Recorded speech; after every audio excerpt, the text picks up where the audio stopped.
And look at me, forget the cameras here, all that fun stuff. I'm PJ Hough. I'm the Group Program Manager for Windows Sharepoint Services. Wow. And who are you with here?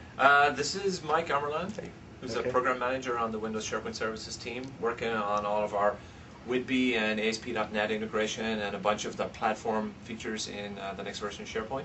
Okay. And also Mike Morton. How's it going? Also a Program Manager on the Windows Sharepoint Services team. And Mike's working primarily on the UI and the design of the new SharePoint site, plus a bunch of features related to tracking and other. Actually, we've got just lots of stuff in the next version of SharePoint. It's hard to. Yeah, Robert Lefferts gave me an idea of what's coming in the. Yeah, and Rob's more focused on the workflow and document management pieces of SharePoint, which is another big investment area. Yeah. And so really, that's the three pillars: the platform investments that Mike represents today, the application that you see for collaboration and tracking, and that Mike Morton represents, and the other one that you saw previously from Rob Lefferts, which is all about document management. Cool. And we just walked in on you, and you were working together on the on your PDC demos, That's right? right. That's right. So what are you going to talk about next week? It's what, four or 5 days So away? my specific presentation's on collaboration and tracking applications on top of SharePoint. So we've built a lot of great functionality around. Yeah, look at me. Forget the camera. Oh, sorry about that. Otherwise, it looks like you're pitching the camera. It looks weird. Absolutely. So we're building a bunch of functionality around tracking applications. So specifically things like having version history, email integration, workflow, a lot of task features, project management and Gantt charts, etc. Wow. And a lot of that stuff's going to have developer extensibility. So people will be able to build their own custom applications that use that functionality. So if you're building something and you're tracking anything, be it documents, people, tasks, calendars, issues, etc., you can start with what we have out of the box, but really use our extensibility mechanisms to really build it to what you need for a custom solution. Okay. And so what are people going to see when they first get the next version of SharePoint? What are they going to notice is the coolest thing? The first thing they'll see is updated UI. We've made a lot of user experience improvements sort of based on customer feedback. We've added things like breadcrumbs throughout the site, better navigation across the site and across different sites. Can you show us any of that stuff? Or? Yeah, I think I could probably show you. Demos always are easier to understand. Talk about UI, sure. So let me.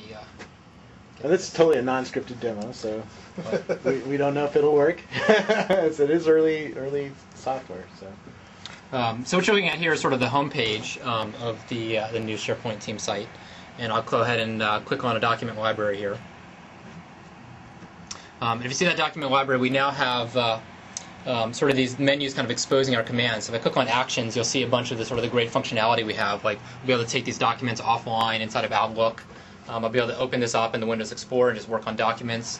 You'll see an RSS feed. This is not it's super interesting with documents, but for all of our list types, we'll have RSS feeds available for those types of documents. Very cool. And that matches up with work that the Outlook team is doing to have their aggregator and reader. And so you'll easily be able to get information about all the changes to the SharePoint list you care about right in Outlook. And so it's one of the other integration points we've done across the Office clients in SharePoint that I think is really going to be very valuable. It's going to be a lot of fun. Yeah. We keep all of our Channel 9 schedules in a SharePoint server, so my boss could subscribe to that calendar, and actually anytime I change it, it would show up in his RSS aggregator. Yeah, and in fact we did special work for calendar items, Mike, right? Right, absolutely. So the calendar items, when we return the RSS for it, instead of just returning you sort of the name, the description of the item, we'll return an iCal for that calendar item as an attachment. Okay. So if you double click on that iCal and you have a calendaring app that can handle iCals, which is basically all of them, you can actually add that to your personal calendar. So it's a great way if you're sort of monitoring a calendar and you want to sort of go to certain appointments, you can just get an RSS feed for it and click on the iCal attachment. Very cool. So what's the demo you're going to be showing next week at the PDC? Well, I'm going to be showing a whole bunch of different things. A bunch of the demo is going to be showing some of our new tracking features, like version history is an example. Every item in SharePoint will have a version history associated with it. So here's an item in SharePoint. I can click on that item and sort of see that like you normally would. But I can also go to that item and click on. Sorry, this is the wrong.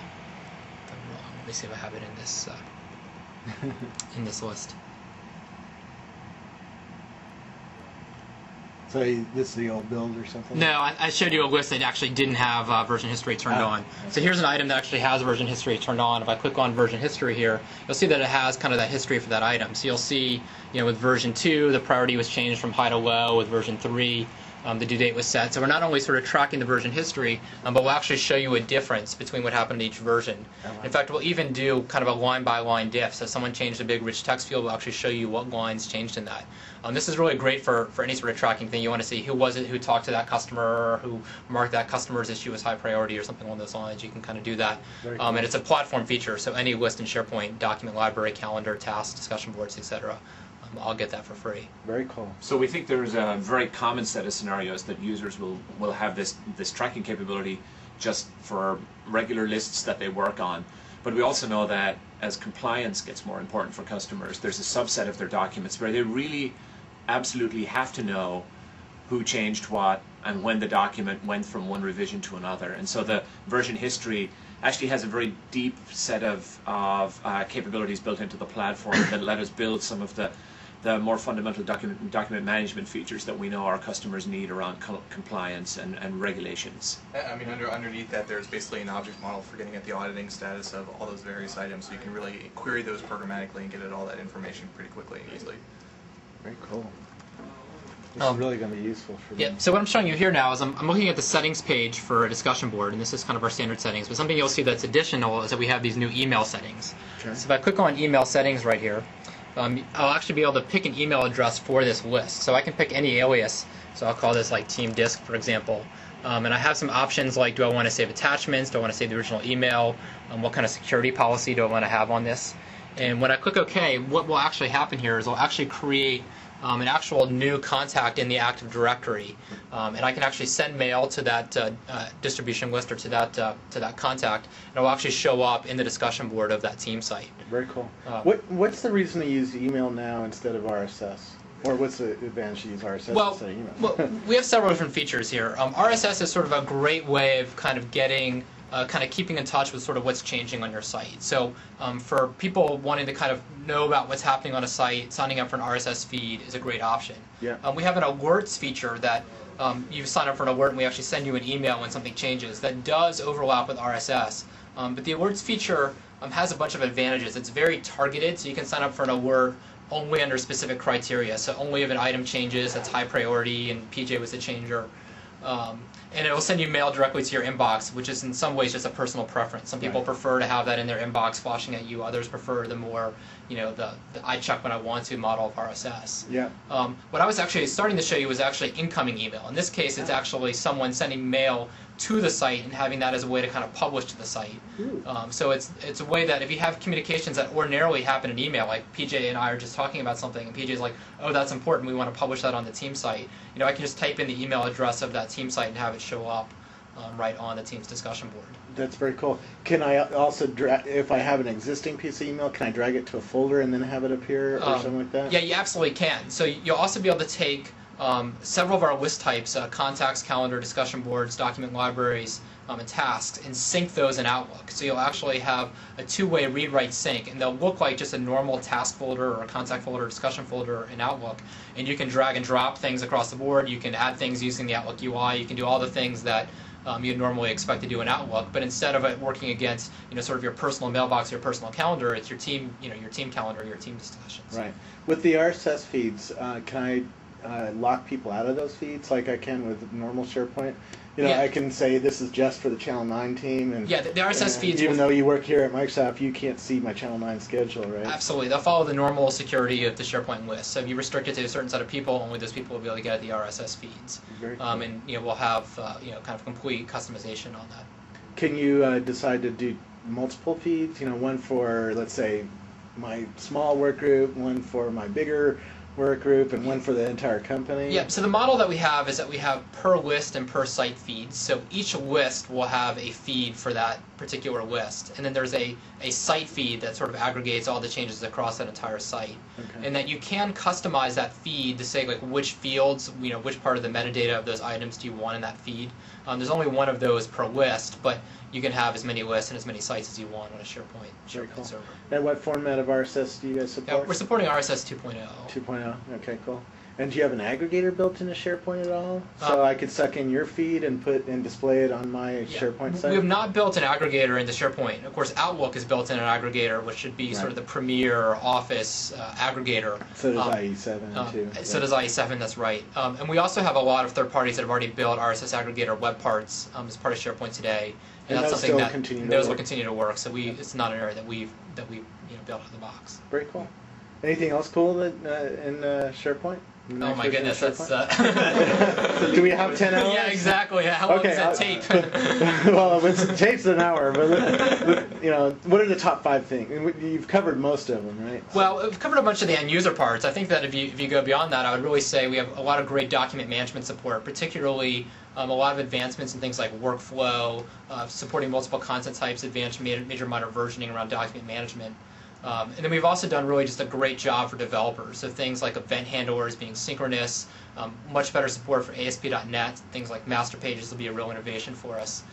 So I think that the developer and document management stuff will really complement the collaboration and tracking stuff. So do you support ASP.NET 2.0? We do. In fact, we require ASP.NET 2.0. Yeah, we've worked a lot with the ASP.NET 2.0 team to make sure that we could build on top of SharePoint as directly as possible and make as much of the ASP.NET feature set shine through into SharePoint. So, for example, with master pages is a great case in point. What you can do with that is you can basically take that ASP.NET 2.0 feature and use that to kind of reskin and change the look and feel of your SharePoint sites really quickly, whereas before in the previous version it'd be a lot more difficult. You'd have to modify 20 or 30 or 40 ASPX pages to sort of get that really done. So a lot of those ASP.NET 2.0 features will be shining through.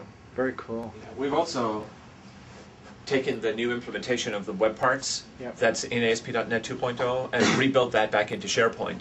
SharePoint previous version shipped web part implementation, and we've collaborated with the Visual Studio team on actually reintegrating that back into the core platform and having that now shine back through to SharePoint. Right. And so all the new ASP.NET web parts are all SharePoint web parts. And then the comment that you just made about existing web parts just working, well, we've done a lot of work to make sure that existing V2 web parts continue to work in the new environment also. And so we kind of glossed over a lot of dev work and we said they just keep working because there was a lot of extra work for us to make that happen. But it meant that we now have a seamless transition for people who've deployed existing web parts into the new SharePoint, plus they get to use all the new Visual Studio tools to build the new classes of web parts that can also target SharePoint. Right. When I first started using SharePoint, it seemed very inflexible to me. It's hard to customize the look and feel, for instance. Are you guys making it easier to come up with my own theme or my own color? Absolutely. So we're doing a bunch of things, and front page is really a center of our investments there, that you'll be able to, a couple big things. Master pages is going to be a major innovation where it used to be there was kind of copies of the HTML on every different page. If you wanted to change the look and feel, you had to sort of edit 50 different pages in your site. Now you'll be able to edit the master page and kind of one fell swoop, completely change the look and feel of your site. We're also investing in themes. We're going to have much more professional, out-of-the-box themes people can just use without knowing any coding or CSS. And for folks that really are experts in CSS, they'll now be able to edit our CSS files directly. So they'll be able to open that up in front page or whatever their CSS editor of choice is, and just directly make changes to our style sheet to get the look and feel that they're shooting for. Yeah. And we've also improved the web parts user interface a good bit so that it's easier to add web parts and sort of move them around inside the page. So web parts is a way to customize what you're doing and what the page shows you. We've made that easier. Right. One other area that I'll call out that might be interest to the Channel 9 folks is we're also delivering out-of-the-box blogs and wikis in SharePoint. So you'll be able to use in SharePoint, you'll be able to create a blog. You can use it for personal blogs on my sites, for example, or you could use it for team-related blogging. We think there's a lot of interesting scenarios where the basic blog format, where you have a post and you have comments, really applies in sort of business and collaborative Now, I asked Rob that yesterday, and he didn't know. So you can actually build comments into your blogs? That's right. So just like a typical blog, there's the post, and people can comment on that post and reply to those comments. And do you have the usual spam protection on the comments, or do you, because mostly SharePoint's used inside the firewall, you don't worry about that too much? We haven't done a lot around spam detection. There certainly are the third parties that do things like virus detection and other things that plug into SharePoint that will work with our blog stuff, but out of the box, we are a little bit more focused on the internet scenarios there. Right. Blogging to me is 5 things, right? Ease of publishing, SharePoint has that.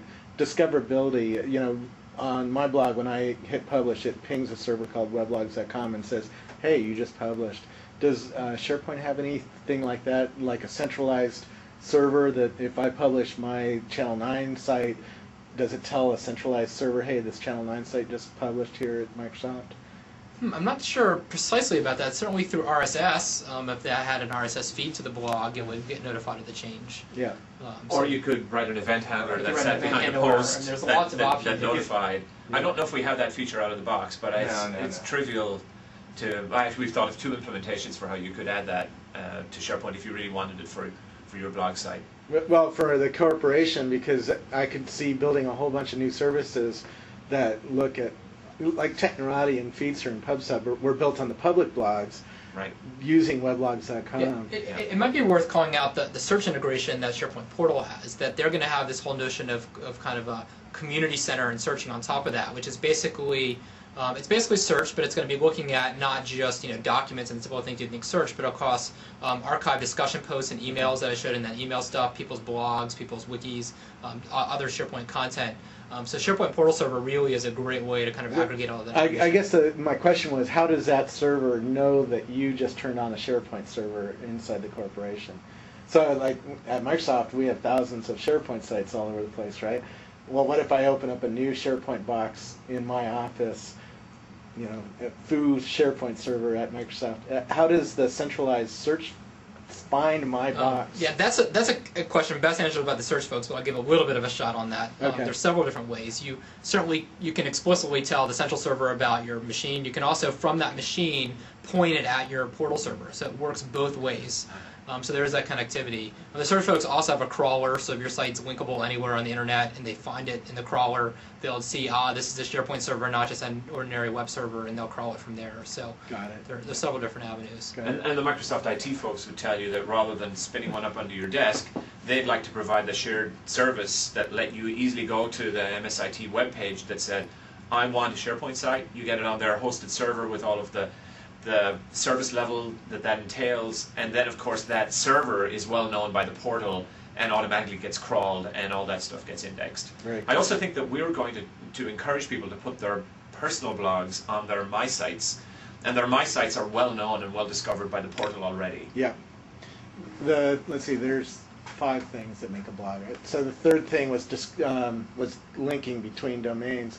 What does the refer log look like in SharePoint? Has that changed at all? In other words, if you link to my Channel 9 server, how do I see that you actually linked to me and how much traffic you sent to me and stuff like that? Which is important for figuring out who is important inside the company and who has... Right. So is that like trackbacks? Is that... Yeah, trackbacks is one way, or a refer log that can be public even. So, because I use that a lot. If you see my blog, I have a public refer log where people can click and see who's actually linking to me and how much traffic they're sending me. Yeah, I'm not sure. I know you guys in the current version have a refer log, but I just wondered if there was any investments in making that easier to read or better stats or stuff like that. I don't think so in that particular area. Okay. Yeah. And let's see, the fourth thing is permalinking. So does... yeah, so we'll have permalinks for each of the items. Okay, so as I post a new... You'll see a little thing that says permalink. We're using the... Lock on. And we already covered standard the fifth terms. thing. The fifth thing is syndication, and we covered what you guys are RSS, doing that's RSS. right. So wonderful. So you have at least 4 out of the 5, and maybe even 5 out of 5. You can build the 5th one. Yeah, trackbacks. Yeah. Cool. And what else do I need to know about SharePoint? What you guys are doing? Well, I mentioned wikis was another area. Oh, yeah. People often, we sometimes talk about wikis and blogs together because they're both cool and in vogue, but they're somewhat separate in terms of their scenarios for sure. What is it? Tell me what a wiki is, because a lot of people watching the video might not. That's I need to have a very succinct answer here, but it's basically a site with very, very easy page editing. Yeah. We're basically typically set up where anyone can contribute, but that's not a requirement, and SharePoint or normal security will be there. But it makes a very lightweight place for people to sort of create pages. And what makes them particularly powerful is very fast and easy linking between those pages. Okay. So do you have any examples of the wiki functionality that you can show us? Or? Should I try to show WSS Wiki? Yeah. See if I can get that. Yeah. Well, actually, let me try to go to... Actually, I might go. Hopefully that monitor's set at 60 hertz. If not, I'll have to stop and look. This machine is not on our intranet right now. But plug this in, it might actually. Yeah, that one's not at 60 hertz. So that's not going to work. Yeah, well, we could stop and change it to 60. I can change it while Cool. So the wiki functionality is standard wiki. You have a button to edit the page. You can change the page. You can create a new page. That's right. Do you have to use the wiki syntax? No, so we have basically a rich text editor built in. We will support the wiki linking well, you can do the bracket wiki linking syntax, which is a really convenient way for creating wikis. But you don't need to, if you want to do bold or italic or change the font, you don't have to do, the wiki syntax will have direct rich text editor And support. if you want to link to a new page, do you have to use the camel case? No, you can use the bracket syntax. I think Okay. I have connectivity here. Cool. Very cool. And you get that out of the box. You don't have to turn on anything. Yeah, it's just in fact, I could probably even show that to you.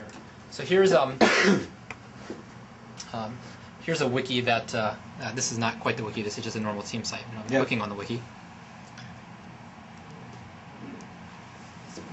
Sorry, my server's loading for the first time here. Right. So here's just your home page of the wiki. It's just a bunch of text. If I wanted to edit this page, you'll just see the edit page button right here. Yeah. I can go and click that edit page button.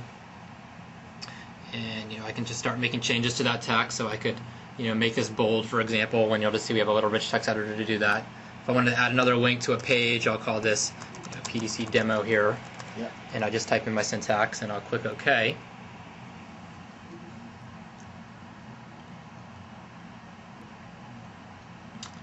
And then you'll see, you'll see the text bold, but you'll see this PDC demo, and you'll notice that it has the little dash underline. Yeah. That's the case because this page doesn't actually exist. There is no PDC demo page. Right. So if I click on PDC demo, I'll actually be able to create a PDC demo page, and that will be linked in. That's really cool. And we support all of the, or most of the standard wiki things, like a version history on the item. So if you do open yours up and people make changes, you can revert back. We'll track incoming links to your page so you can see incoming links. Now, does the wiki create an RSS feed as well? Yeah, you can have an RSS feed to the wiki. Basically, the wiki underneath the covers is a document library in SharePoint. So each wiki item is actually a document, and you'll get an RSS feed, and you'll basically see what documents change over time. Very cool. What else do I need to know about wikis? Well, is there any I can tell you- Is there any Groove integration? For the wiki specifically, or for SharePoint in general? itself? Well, I guess I asked the question without much of an answer. Yeah, well, we are working with the Groove team. There was some Groove integration with previous releases of Groove even before Microsoft bought them. Yeah. And we're certainly really interested in trying to have Groove synchronize and work with SharePoint, but you're really going to have to ask them to get the final answer on We're what going they're to delivering. interview Ray Ozzie at some point. Yeah, so I talked to I'm him sure earlier. Ray will be talking about SharePoint integration. We're certainly super excited about the Groove acquisition and think that the long-term potential for SharePoint Groove integration is immense. Very cool. You were about to say? I was about to make one comment about wikis. One of the things that we've noticed people try to do to wikis that I think will be much easier with SharePoint is use the unstructured free-form nature of the pages with just a little bit of structure. People want to classify their pages often in a particular way or add a little bit of what looks like a lot to SharePoint, like metadata. Just one field. They want to know who authored the page, and they want to have that show up in the page. Or they want to assign priorities. Maybe their wiki is a brainstorm, or maybe it's by customer segment, and they want to have the segmentation show up in the wiki. And it's very easy to do that in SharePoint, to customize both the edit form to add new fields, and also in the views of the pages to have those fields show up so that people can tell how the pages are organized in a particular wiki. And I think it's sort of an interesting example of the crossover from the pure free-form page authoring model of wiki with the semi-structured capabilities of SharePoint around fields and views that I think will add a lot of value for customers. Very cool. Anything else we should see in our first look at SharePoint? What do you call it, by the way? Is it SharePoint 12? Or Oh goodness! I don't have an answer to that. Right. This is one of those cases where I'm not There's a telling whole you. team of marketers trying to find a boring product name. I absolutely promise we just don't know what we're going to be called at this. Okay. So. I won't even open that Pandora's box. Right? Cool. Well, thanks for spending a few minutes with me showing me SharePoint, the next version of SharePoint. This is really neat stuff. I can't wait to get it.